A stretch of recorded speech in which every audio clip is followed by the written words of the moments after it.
One. You are live. Hello, everyone. Really looking forward to this conversation. I won't say the word webinar because actually I don't like the word webinar. I think that needs to be completely rebranded with a cooler name. So if any of you have ideas, but I'm looking forward to this 21st century conversation on what does it mean to be a mensch in the 21st century. And we have an amazing group of people that all are doing projects or initiatives that help people with meaning and purpose in their lives. And that's really our goal with Character Day. So I'll just tell a couple of lines about that, those of you that are joining that don't know about it, and then I'm going to introduce the panelists and let every person talk about their own project.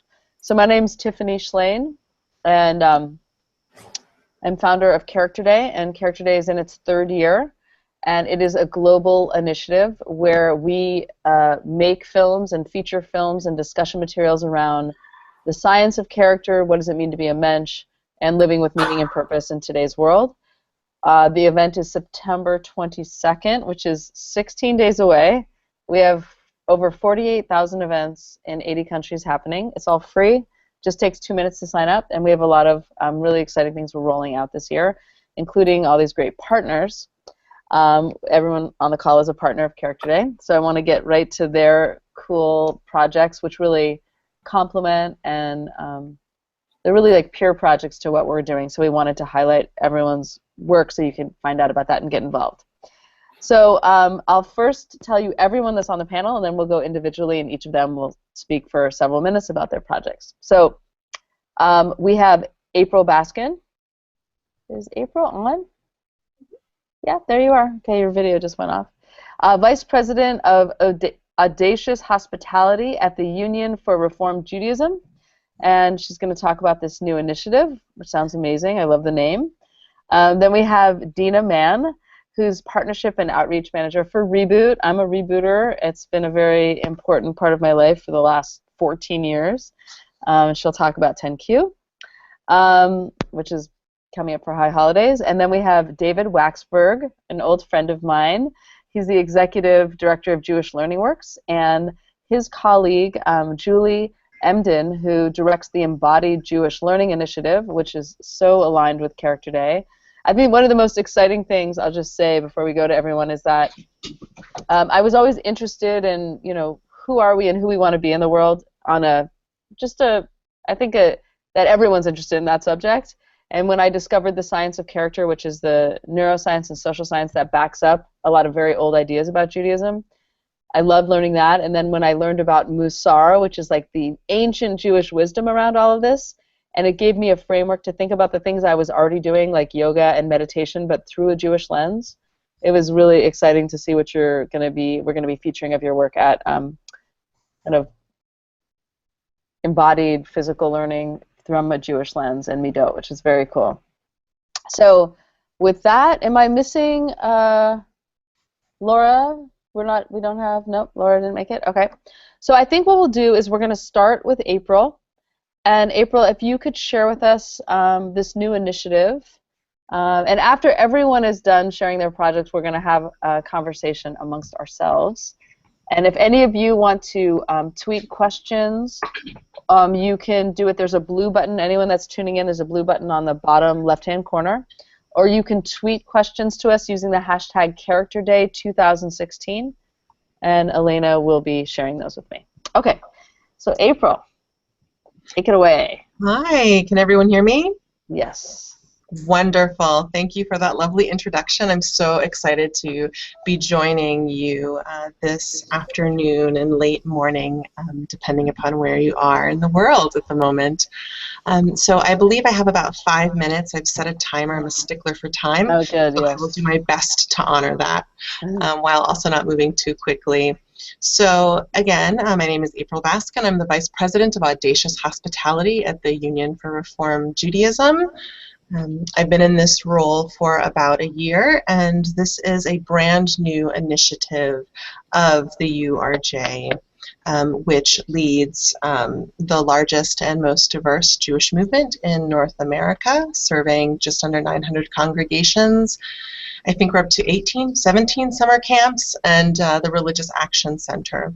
And audacious hospitality is one of the 4 major areas of the URJ. It's the newest, in addition to strengthening congregations, youth, and tikkun olam. So what is audacious hospitality? Audacious hospitality is the URJ's focused effort to embrace our diversity and reach out to those currently not engaged in Jewish life. And as you will see in a couple minutes, I've rooted audacious hospitality in midot, in Jewish values. It's very much inspired by the practice of Musar and Jewish values. Some of the values are directly connected to Musar, and others fall more within sort of the periodic table of Jewish values, as you may be familiar with. I am.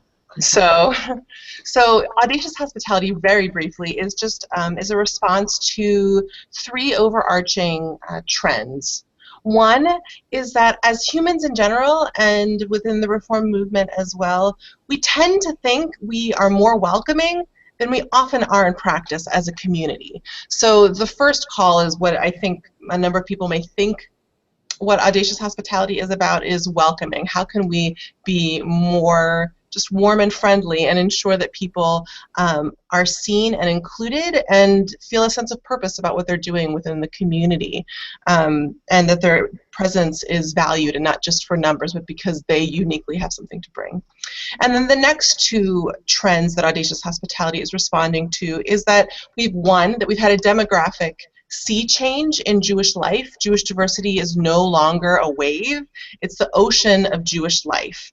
And we need to widen our circle and engage more groups of people who are often unrecognized or underserved within the Jewish communal and institutional spaces. And so when we think about Jewish diversity in this context, we're talking about diversity in identity, so looking at LGBTQ identity, disabilities, Jews of color, interfaith families, as well as views across a political spectrum and different lifestyles and positions in life or key moments in life. So speaking to that, with my 2 minutes left, there's much. Oh, and then the third is that the final trend that it speaks to is an acknowledgement that at this point we have, according to Pew, 60% of Jews not engaged in Jewish communal life, which to us here at the URJ is not a statement about those individuals necessarily or an opportunity for critique, but an opportunity for self-reflection, for communal self-reflection, to say, what are the ways that we can better engage people in this work? So the basis of audacious hospitality for me in this work is a rubric or 6 guiding principles, or midot, or Jewish values, that can take our movement and a given community or congregation on a path to greater inclusion. And those 6 different values include ohel patuach, open tent, and being welcoming. Next is zehirut, watchfulness and the illumination that can come from watchfulness and observation. Third is knowledge and self-awareness, da'at v'hitlamdut. Next we have compassion and loving kindness. And then the last 2, which is where it gets really good and gets to me to the heart of audacious hospitality, is kavod. How do we not only respect, but how do we honor the different members of our community, and how is that reflected? Right? When we talk about character, character is not just about its intention, it's about taking that intention and those values and applying it in our daily lives. So how do we see audacious hospitality embodied and incorporated into our summer camps, into our communities, into our families? Because if it's just the intention, you know, we're missing something here. And third is leadership and action. So how, through going through a process of deep study of these different values, does that shift and change our leadership and how we navigate the world and how we serve and lead our different communities? This is a very, very brief overview that I want to honor the other presenters and leave lots of time for questions. So I will just conclude by saying that some of the groundwork that we're doing for Audacious Hospitality is developing a robust resource toolkit for our communities and congregations that deeper dive into those 6 different areas and provide a lot of resources for people to begin to sink their teeth into it. And a number of other programs as well, including a fellowship we're piloting in New York City called Juvenation, which is a project incubator and leadership fellowship for just under a year, in which we will pilot different outreach and engagement models. So I think I will pause there for the moment and invite my next panelist. You know, I have a couple things I just want to say. Can you give a URL where people could find out more about this? That's a great question. That would be urj.org/audacious hospitality. Great. And you know, for Character Day, we are launching our Character Day resource hub. We have there'll be around 5,000 items in it. So we have our periodic table of being a mensch, and like if you clicked on compassion, we would also feature your toolkit in there. And we have everyone that's in on this panel we wanted to create one hub that had all the best materials about character strengths through a Jewish lens. So we have it in a secular version too for the main public that's coming on, but then we have a Mensch filter that you can press. You press the Mensch filter, the poster turns Jewish, and it's all midot. And so the 6 values, I'm excited to check it out. Is that toolkit up now? Like, could we start integrating that into our hub now? No, not building that. Okay. Not yet. Yeah, we're just building it out. Okay, well, let us know when that's ready. Spring. Yeah, keep us posted. But I know a lot of other people that are on the panel. We have your materials in our hub, but that will be launching on Character Day too. Okay, so we have your URL, and thank you so much. That sounds amazing. Next, we are going to Dina Mann from Reboot. You're going to talk about 10Q for the high holidays. I participated. It's very beautiful thing to experience and to ask these questions. So take it away, Dina. Yeah. So hi, my name is Dina Mann. I am the Outreach and Partnership Manager here at Reboot. And for those of you who have not heard of Reboot or have heard about Reboot, so Reboot is a nonprofit where we create projects that inspire creativity, meaning, and joy based on Jewish ritual and culture. One of those projects is 10Q, which takes place between the 10 days of Rosh Hashanah and Yom Kippur, hence 10Q, 10 questions. In the beginning, 10Q starts on October 2nd this year. You can sign up at do10q.com. And what happens is people who sign up get an introspective question to their inbox those 10 days. Questions like, what do you regret doing last year? What do you want to do differently this year? You answer those questions online. Those answers are then put into a digital vault after Yom Kippur and then sent back to you the following year right before Rosh Hashanah. And this is our 9th year. It's a really great way to kind of keep track of who you are and who you want to be. And it's super exciting. So it kind of came out of this idea of the Jewish idea and tradition of ethical wills, and creating a lasting testament to who you are as a person and what you want to pass on to your children, or whoever might be in your life. So people from all walks of life take advantage of 10Q. It's become not only a space for Jewish people to reflect, react, and renew, but also a space for people from all walks of life. So it's really a great, exciting project. This year, we have over 30,000 people signed up to participate in 10Q. In addition, we have synagogues, Hillels, Moshe houses, JCCs, federations, all running conversations and programs using the 10Q questions as a mode for conversation. It's really exciting. And in addition, we have live programs in San Francisco, Tashlich, which is an alternative Tashlich ceremony taking place at Ocean Beach, complete with bagpipers and a jazz band, which should be really fun. And we also have an art installation pop-up that's happening all around New York City. So we're really excited to get people to reflecting, reacting, and renewing. Again, if you'd like to sign up, you can sign up at do10q.com, and partners can sign up at do10q.com/partners.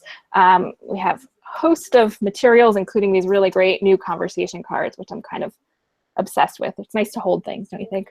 How do we get those cards?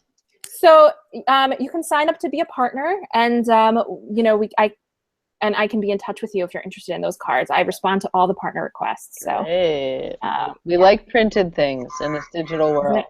Yes. Yeah, totally. So that's 10Q.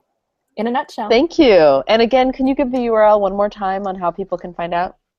Sure. DoYou10Q.com is do for you, like it's a question. Do you? like DOYOU. Thank you. Yeah. Okay. Yeah.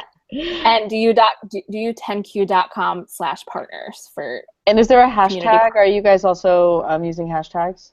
Yeah, hashtag 10Q, hashtag U10Q, and we're on Twitter at 10_Q. Great. Okay, fantastic. And I've done it for many years, and actually I love going back and seeing what I was obsessing about like 4 years ago, which is always reassuring because nothing ever actually happens that you're worrying about, and it's really good to remember that most of the time. Knock on wood, but I find it's an incredible time capsule of where you are in life. It's been great. And for us, I mean, we see online, Facebook and Twitter, people talk about how it changes their lives and makes them think differently. It's really exciting. Wonderful. Thank you so much, Dina. Now next, we're hoping that we can hear you. We have David Waxberg, Executive Director of Jewish Learning Works, and Julie Emden, who directs the Embodied Jewish Learning Initiative. And I'm hoping we can hear you both. Thank you, Tiffany. Julie, say something, see if we can hear you. Oh. We can. Okay, that's fine. Julie, I'll just say that there's a midah, there's an attribute about good listening. It talks about like using your ears and hearing before speaking, and Julie is actually embodying that right now. So thank you so much, Julie, for being on. So first of all, I'm a big fan of Tiffany's, as she knows. I watch every film that comes out, and we always look to see how we can work together, and sometimes that becomes a thing, and sometimes it doesn't, so we're really happy that this is a thing. So I'm going to talk a little bit about some of the resources we've put together related to Character Day, including specifically the embodied work that that Julie is doing. I want to start by saying I heard a teacher a few years ago say something to the effect of, Judaism isn't going to make you a better Judaism isn't going to make you rich. It's not going to help you with your career. It's not going to make you good-looking or physically fit, but it might just help you be a better person. And I really like that because, it's keeping expectations where they should be. And one of the nice things about Character Day now being in September and being the way the Jewish calendar syncs up with the secular calendar this year is that it's happening during the month of Elul, which is a traditional point in time that we account for our souls and really do a lot of the work that is suggested in Character Day. Now, at Jewish Learning Works, we've taken a particular point of view with regard to Jewish education, Jewish learning, and that is that there's an actual point of all of this, and the point of all of this is to help us live better and to apply Jewish wisdom to our lives. And that's what we try to do in our work in terms of working with educators and other stakeholders. So with regard to the work that Tiffany and Let It Ripple have done in these two films, and particularly Making of a Mensch, is we've put together a set of resources for educators and others that we're making available actually tomorrow morning. Yay. And it was going to be today, but I'm actually not happy with just how everything looks on the web, so we're switching things around a little bit. And we would love to include the URJ and Reboot and other resources that we learn about through these webinars to make them available to educators and others. In essence, and I'll talk about the URL in a moment, but in essence, we've got several different things. One is we put together sort of background information about Musar and about Midot, just for general interests, different lists of midot. These were hinted at or discussed in the film, whether it's Ben Franklin or Salanter or others. So just sort of all that sort of background information. And then we have a page of educational resources related to Musar and these concepts. For teachers, units, curricula, lesson plans for teachers to use in their classrooms for various different ages. And then we have a separate set of resources specifically for families. And this includes what we were able to find online, as well as from our friends, for example, at BIMBOM, particularly a series of videos called Shaboom that definitely relate to Jewish values, a variety of books and related background information from PJ Library as well. So a bunch of different and then some stuff that we've done for family as well. A bunch of information for families, and then books. We have a library, so our librarians put together lists of books related to Musar, Midot, and also just preparing for the Days of Awe. So all those are ready, and they can be found. You just go to Jewish Learning Works, and actually, if you go to resources in Jewish Learning Works, there'll be there's a pop-down menu, and you see Musar, and you can find everything there. And then we did one very special set of resources, which I wanted to mention, which relates to Julie's work with embodying Jewish learning. And that is that Julie has been, first of all, I have to say, another one of our principles is to try to make Jewish learning accessible for as many people who are interested in Jewish learning as possible. There's a Talmudic phrase, 70 faces of Torah, and so we want to really find those 70 faces. It turns out that one of those faces is yoga, or through the body, and we find more and more people that is their way in to learning, and Julie has been among the leaders internationally in that movement. And she's been training teachers and putting together material for Torah yoga, for embodied Jewish learning generally. And she's put together a set of resources that she calls Embodying Midot. And there's some introductory material, and then there's background information on 3 particular midot, or values, character virtues, that she's focusing on, and it includes educational information and poses, so that actually those people who are doing Torah yoga teaching can teach, and actually anyone who does this can read this and practice it. Now, we find that actually there's a lot, as Tiffany mentioned, there's a lot of commonality between yoga as a practice and Musar as a practice. This isn't just something you read about and all of a sudden you're there. This is something you have to work at. And so what Julie's been developing is a particular approach to that through this work. The 3 midot, or 3 virtues, that she's focusing on to start, one is humility, or avana in Hebrew. One is endurance, or netzach. And the third is perspective, or minuchat hanefesh, which literally translates as a resting of the soul.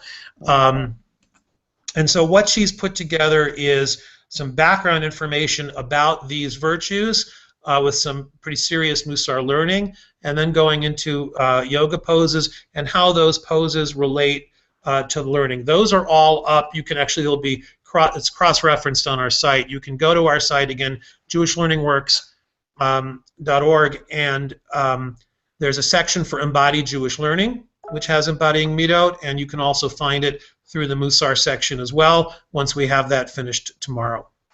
Great. Wonderful. That's so cool. Definitely ping me when that's up. Oh, wait. I am echoing. Do you guys hear an echo from me? No, you're good. Okay. Just ignore my echo. Okay. So next, I see that Laura is on. Hi. Hi. Great. Okay. So Laura Yar is Director of Educational Research and Innovation at Hillel International.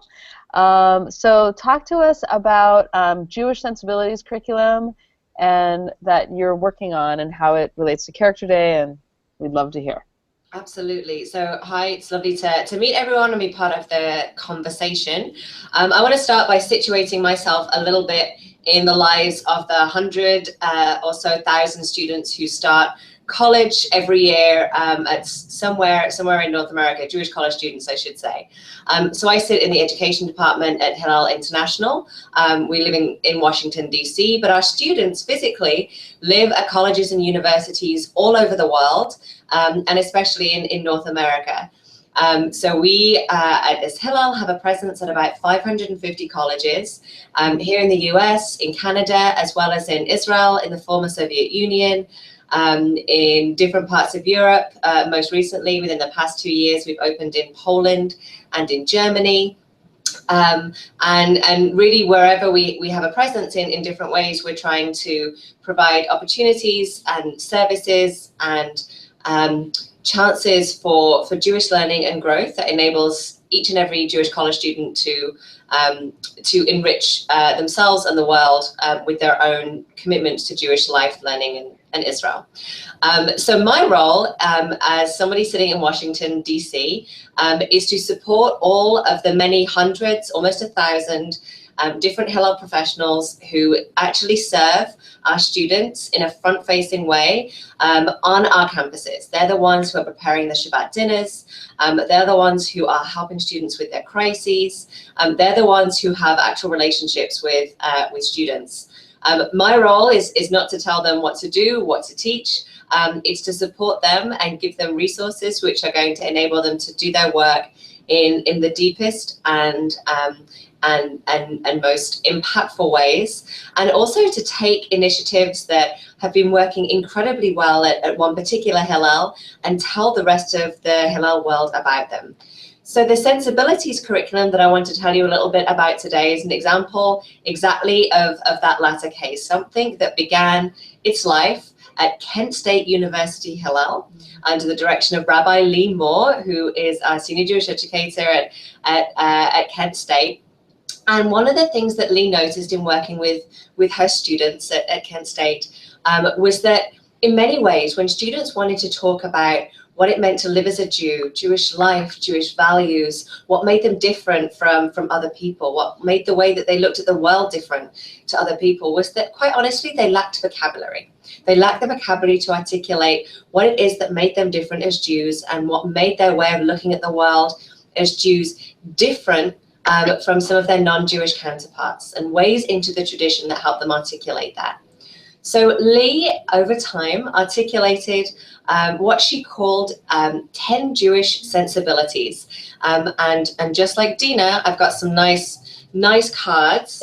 The sensibilities began life as a series of cards, the Jewish sensibilities cards, and each card bears the name of a particular Jewish, what we might call sensibilities, but in other parts of this conversation might be called a value or a midah, really a way of working in the world, that in some way represent one of the ways in which the Jewish people over time and into the present have looked at what it means to walk in the world. So one of the sensibilities is Shabbat, the idea of a day of rest and making time for renewal. A second sensibility, B'Tselem Elokim. What does it mean that we as Jews fundamentally go out into the world looking at each and every person as though they are made in the image of God? Third, the idea of brit, or partnership. What does it mean that we as Jews think about our place in the world and our relationship to the world as one that is governed by the idea of a covenant in which we are partners? So these 10 Jewish sensibilities were developed, born and nurtured at Kent State University Hillel, and in this latest project, the Jewish Sensibilities curriculum, which unlike some of the projects that we've heard about so far is not yet launched. It's due to launch at the end of this year in December, although we will be launching the first section in the curriculum, which will be on the sensibility of B'Tselem Elokim in time for Character Day, and so that resource will be out there and available. Great. And in these different sections of the curriculum, we're trying to do exactly as I said at the beginning of this call, support our Hillel professionals in bringing this sensibility alive on campus. So when it comes to the idea of B'Tselem Elokim, how do we do more than just talk about it? How do we do more than just study it as a biblical text? How do we help Hillel professionals bring it into meetings with student interns, into service projects, into the way that they frame Challah for Hunger, which is a really popular social justice project that we do on Hillel campuses? How do we teach these materials not in a didactic way, not in a way of saying to students, we're going to educate you on something you didn't know, but how do we bring this alive? and give students opportunities in both formal, informal, structured and unstructured learning sessions to experience these sensibilities as real ideas about the way we walk in the world. I'll say finally that in terms of pedagogy, my fundamental a pedagogical approach to this curriculum, and one of the ways in which I will measure success in the way that we teach these sensibilities is if students are able to take this curriculum and look at these values and realize that these ideas don't occur in a vacuum. Right, the idea of looking at people as though they're all made in the image of God is not a new idea. It's not a concession to a particularly we might call it like liberal way of approaching Judaism or the world in contrast to other streams of tradition. But in fact, they're deeply, deeply, deeply rooted within our tradition and within our liturgies and within our texts, and that students are given the opportunity to realize that as much as on the surface level, these sensibilities are nice and they're affirming and they're great ways of looking at the world, they're also deeply, deeply, deeply challenging. And the Jewish tradition is ready for that challenge. That unlike maybe other forms of Jewish education that they might have experienced over time, that as university students, we really want them to wrestle with those challenges and to realize that Judaism is right there with them, that it doesn't take simplistic ways of looking at the world. It actually looks at the world in really, really complex ways and recognizes that when we talk about all humankind as being made in the image of God, we're talking not only about ourselves and the people we like and the people we support, but the people we don't like and the people we don't support, and the people who maybe look like the exact opposite of the image of God as we conceive it also fall under that designation.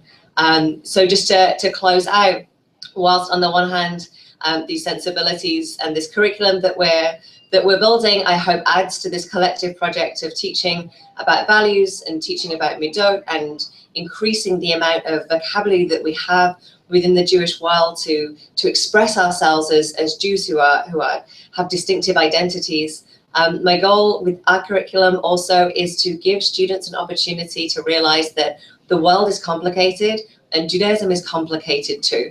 And when Judaism has thought about this project of what it means to have values, sensibilities, and midot, it's right there with them in the messy reality of their lives on campus today. Great. Thank you so much. These are all wonderful, and I want to kind of close out the discussion today with just throwing open the question. I've certainly thought about it a lot, but why do we think all these kinds of projects are really a different focus than the 20th century Judaism, and why do we all think that these kind of projects are cropping up today? Applicable tools to living a good life. David, it seems like you have an answer to this right away. Are you laughing because it's such a big question? I don't have an answer. I have a perspective. Okay, perspective. Please add your perspective. I tend to take, first of all, I tend to take an evolutionary approach to looking at Jewish history.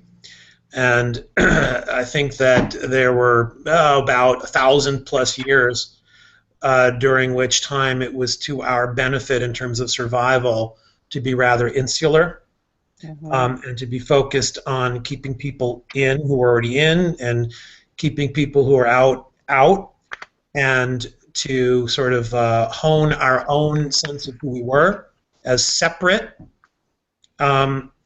And I think that the benefits of that approach actually have receded in this last, let's say, 60 years.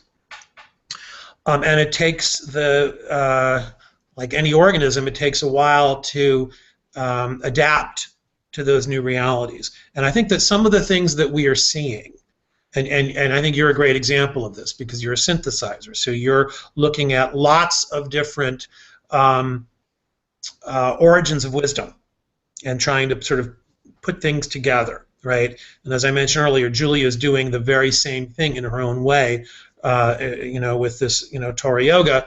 All of these are reflections of this new reality. We are not, we no longer need to be kind of garrisoned in the way that we might have been felt in 18th century Poland or Lithuania, for example. And at the same time, beyond Judaism, Jews, we ourselves are very diverse. As an earlier person spoke, we look real different. We talk different languages. We come from a lot of different perspectives and different origins. And so, and Judaism, in some ways, always, even with that thousand years of insularity, has always been syncretistic. It's always sort of pulled from wherever we were, whether that was Babylonia or Greece or whatever. And so what we're seeing now is both evolutionarily makes sense given who we are as American Jews and global citizens, and it also makes sense in terms of just the way our I even hate the word religion. I'd love to find a better word than religion, but the way that Jewish life has evolved, it's always been there, and so this makes complete sense, certainly for San Francisco in 2016, and I think it makes complete sense for just the way the world is today. I don't know if that made any sense, well, but I think it does, and I mean, I come at this. I'm not a religious person. I'm a cultural Jew, more on the agnostic, atheist side of things, and yet I was so excited. I'm looking for tools to live by. I feel very Jewish identified, but I want to think about it actually not in a religious framework. And for my upbringing, it was really that stopped me from engaging with a lot of the ideas. And once I said, oh, these ideas can come out to play for everybody, and it doesn't need to be in a religious framework, it was very exciting to me and very open and very interesting to me. And it allowed me in.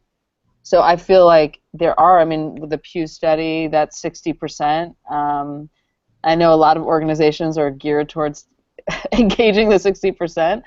And for me, it's like that's the way in is take the ideas on their own, and if you, wherever you are on the spectrum, these are exciting ideas to help you live with meaning and purpose in your life. And one of my goals actually with making of a Mensch was I really left it very, and with the tribe, I mean, those of you that know my work for the last 20 years, I try to approach Judaism so that whether you're Orthodox, it's going to speak to you, and whether you're an atheist, it's going to speak to you, and secular, because the ideas of Judaism can be decoupled and be used to engage with everyone on how to be a Mensch and how to live with meaning and purpose. And I think that's an important part of where we are today too, because there are so many people that say, oh, I don't know how to engage with this. Well, let me give you a new way in. You want to be a good person, you want the tools. I think everyone's really wrestling with those questions. And we've kind of moved from, okay, we're Jewish, don't kill us, to we're Jewish, I want to live a good life, and how can I do that and teach my children and engage in the world in the best way possible. Does anyone else want to add their thoughts to that? I really think these questions have always been asked. As you were asking the question, I thought back in the Ne'ilah service at the end of Yom Kippur. I think it's Ne'ilah. I was like trying to Google it. Okay. But ma'anu, machastenu, metzid kokenu. Like, who are we? Where are we going? What is the point of all of this? Yeah. And I think thinking about who we are and what is important to us and the character traits that kind of build who we are and make us who we are have always been an integral part of Jewish life. And I think I can speak for the 10Q project, we're taking these questions and meeting people where they're at, and it's online, and it's in spaces that where they might be alone, where they may not be surrounded by their community. But hopefully with projects like ours and all the rest of the projects mentioned, it's a way to engage people in those communal questions. Yeah. It's the same language that people are speaking. Yeah, I think the who are you, who do you want to be in the world, where do you want to go, they're so open, and 10Q probes at that in really beautiful ways. Does anyone else want to chime in on thoughts around this? I know, Julie, you can't. And if not, we also can take it to a close. Does anyone else want to add any closing thoughts? Yeah. So I'll offer a couple of thoughts as a Jewish historian. Really, my PhD is in 19th century Jewish education history, and so I'm always grateful for an opportunity to go a couple of hundred years back into the past. But to echo, I think, David's comment, Jewish life has always been syncretistic, always, and there is a certain narrative trope that encourages us to look at the past as these sort of, the ghettoized pre-modern past and the liberated modern future, which to a large extent is there is some truth to that narrative, and there was a certain sort of rhetorical quality to it as it was perpetuated by the proponents of the Jewish Enlightenment or Haskalah. But the reality was quite different when you actually look a little bit deeper at the more granular level into the way that Jews have lived throughout history. I'll share that for my work, as I think about what is the situation of Judaism today, and how do we help Jews to actually be engaged with Judaism in ways that really do meet their lives and are resonant with the way that they actually live. The 19th century 19th and early 20th century proponent of the reform movement, Isaac Mayer Wise, with a big nod to April, is someone for me who's a real kind of guiding light and an inspirational figure, not because of every aspect of what he did in his personality, but he's somebody who made informed choices. He knew Jewish law, its traditions, liturgy incredibly deeply, and he made informed choices about what he wanted to keep and what he wanted to leave behind. And so for me, as I think about this work and the kind of educator that certainly I hope to be for the work in which I do, it's that we enable young Jewish people to make informed choices about what it is that they want to take out of Judaism, that Jews from all different parts of the denominational spectrum and none feel as much ownership over all aspects of the tradition as those who might regard, should we say, Jewish law or Talmud or those things as central to their identity, that those are the inheritance of all Jews. And that part of this work is inviting people into a conversation and encouraging and providing opportunities and gateways for young Jews to become fluent speakers of the Jewish conversational language, so that they can really add their 2 cents and help to shape the way that we practice Jewish life moving forward.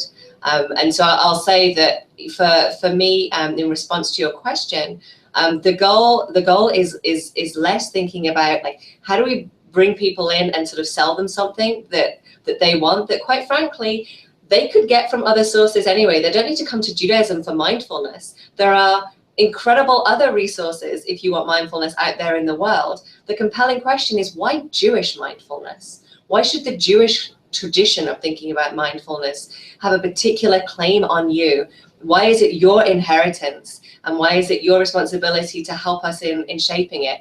And for me, that's the project. It's inviting Jews to be part of that conversation so that they can shape it and so enrich us all. Great. Can I add just one other Sure. comment with me before we close?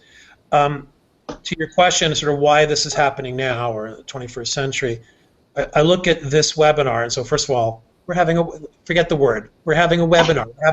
We're having this thing where we're talking in different places using this weird technology that connects us all. We can see and hear each other. So that's different, right?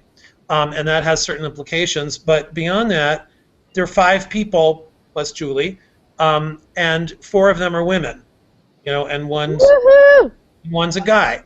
So if we talk about why this stuff is happening in the 21st century, let's remember that, again, that Laura was just talking about sort of empowering people, not just access to those who, let's say, have achieved a certain level of proficiency in Talmud, etc., that there are all kinds of voices now that are grabbing hold of this tradition. So you're an example of that, right? You, as you said, you're the first to say, I'm no great big expert on Judaism, yet you take this stuff, you synthesize it with what you know, and then you add to this creative tradition in your own way.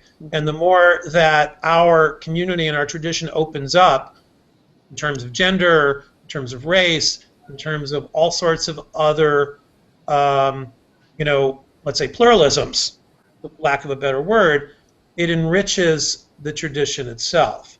I love that. In the same way that, Babylonia enriched us, in the same way that Greece enriched us, right? The same way that Europe enriched us. So, and that, Egypt and Spain enriched us. So, that's all happening now, and as long as we're not afraid of it, we just, we gain from it, right? And I love that you brought that up. I mean, I'm so glad you brought up the gender thing, because I'm working on this other movie right now called 50/50, Rethinking the Past, Present, and Future of Women in Power. And I've been thinking a lot about, for our global live cast, which happens over 24 hours over Character Day.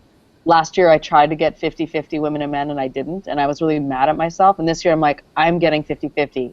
I'm getting 50/50 men and women, and it was such a goal, and diversity from different continents and perspectives. And even the word Mensch itself is a very male word, and I am determined through this film and through Character Day and this movement that Mensch is used for women. Like, oh, she's such a Mensch. You just don't hear that very often, and there needs to be a word as powerful as Mensch for women. And it is ironic that you're the only man on the call. You are holding forth. No, but I think, and I think it should be even in diversity, so I should have had more men on the call, so it was a little bit more even, but this is great. We're making up for last time. But I love that you brought it up. Yes, we are at a particular moment in time. More people are at the table, more perspectives, and that can only be good. And we're evolving all of this. And yes, so this has been great. This is a recorded conversation, so it's going to be posted on our site. You all are doing amazing work. I'm so honored and thrilled that you're a part of Character Day. If you go to characterday.org, find out about that, and then everyone mentioned their URL, which maybe we'll find a way if we can list it underneath this recording as well. And I just wanted to thank you all. I love the conversation and hearing what you're doing, so thank you. Thank you. Thank you. And Shana Tova, if I don't see you.